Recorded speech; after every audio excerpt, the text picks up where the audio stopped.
রাষ্ট্রপতি রাষ্ট্রের প্রধান ও সর্বোচ্চ সাংবিধানিক পদ, যার সঙ্গে জড়িয়ে আছে বাংলাদেশের স্বাধীনতা, সামরিক অভ্যুত্থান, গণ আন্দোলন ও গণতান্ত্রিক উত্তরণের দীর্ঘ ইতিহাস। কখনো এই পদে আসীন ছিলেন মুক্তিযুদ্ধের নেতা, কখনো বিচারপতি, আবার কখনো সেনাপ্রধান, যাদের কেউ দায়িত্বে ছিলেন কয়েক বছর, আবার কেউ মাত্র কয়েক মাস। বাংলাদেশের রাষ্ট্রপতি পদের ইতিহাস তাই শুধু নামের তালিকা নয়, বরং দেশের রাজনৈতিক পালাবদলেরও এক জীবন্ত দলিল। যে ইতিহাসের শুরু 1971 সালের মুক্তিযুদ্ধের সময় থেকে, যা এখন পর্যন্ত 18 জন নির্বাচিত রাষ্ট্রপতি দিয়েছে বাংলাদেশকে। তাদের মধ্যে কেউ কেউ একাধিকবারও হয়েছেন রাষ্ট্রপতি, যার প্রথমেই আসে 17 এপ্রিল গঠিত মুজিবনগর সরকারের রাষ্ট্রপতি বঙ্গবন্ধু শেখ মুজিবুর রহমানের নাম। তিনি ছিলেন বাংলাদেশের প্রথম রাষ্ট্রপতি। পাকিস্তানে বন্দী থাকায় তার অনুপস্থিতিতে অস্থায়ী রাষ্ট্রপতির দায়িত্ব পালন করেন সৈয়দ নজরুল ইসলাম।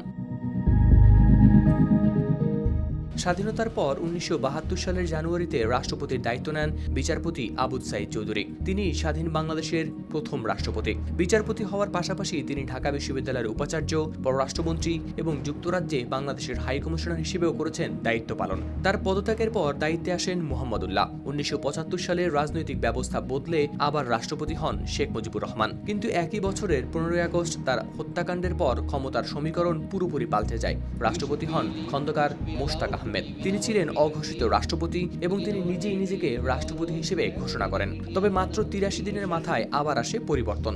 বিচারপতি আবু সাদাত মোহাম্মদ সায়েম দায়িত্ব নেন রাষ্ট্রপতির। দায়িত্ব গ্রহণের পরে তিনি সংসদ ও মন্ত্রিপরিষদ ভেঙে দিয়ে সারা দেশে সামরিক আইন জারি করেন। এরপর 1977 সালে রাষ্ট্রপতি হন মুক্তিযুদ্ধে সেক্টর কমান্ডার হিসেবে দায়িত্ব পালন করা তৎকালীন সেনাপ্রধান জিয়াউর রহমান। রাষ্ট্রপতি থাকা অবস্থায় 1981 সালে তিনি নিহত হলে এরপর ভারপ্রাপ্ত রাষ্ট্রপতি হন বিচারপতি আব্দুস সাত্তার। পরে নির্বাচিতও হন তিনি।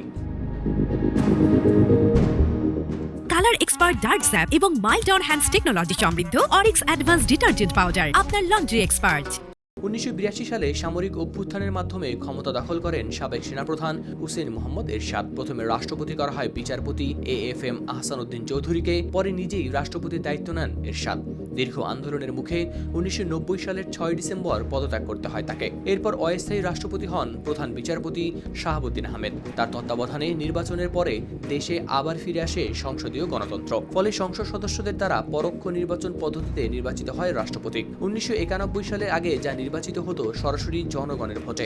এরপর 2001 সালে বঙ্গভবনে আসেন অধ্যাপক AQM বদরুদ্দোজা চৌধুরী, যিনি বি চৌধুরী নামেই সমধিক পরিচিত।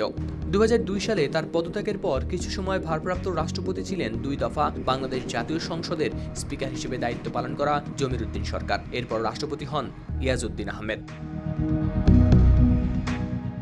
2009 সালে দায়িত্ব নেন জিল্লুর রহমান। তার মৃত্যুর পর প্রথমে ভারপ্রাপ্ত ও পরে নির্বাচিত রাষ্ট্রপতি হন তৎকালীন স্পিকার মোহাম্মদ আব্দুল হামিদ। 2 মেয়াদে দায়িত্ব পালন করেন তিনি। 2023 সালের 24 এপ্রিল দেশের 22তম রাষ্ট্রপতি হিসেবে শপথ নেন মোহাম্মদ শাহাবুদ্দিন।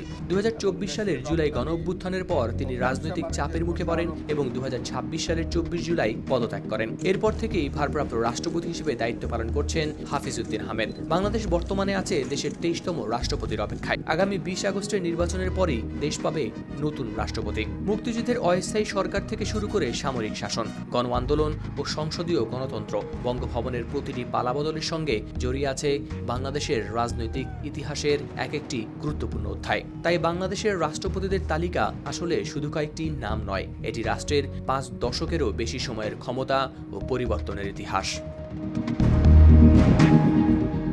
হাওলাদার শামীম, RTV।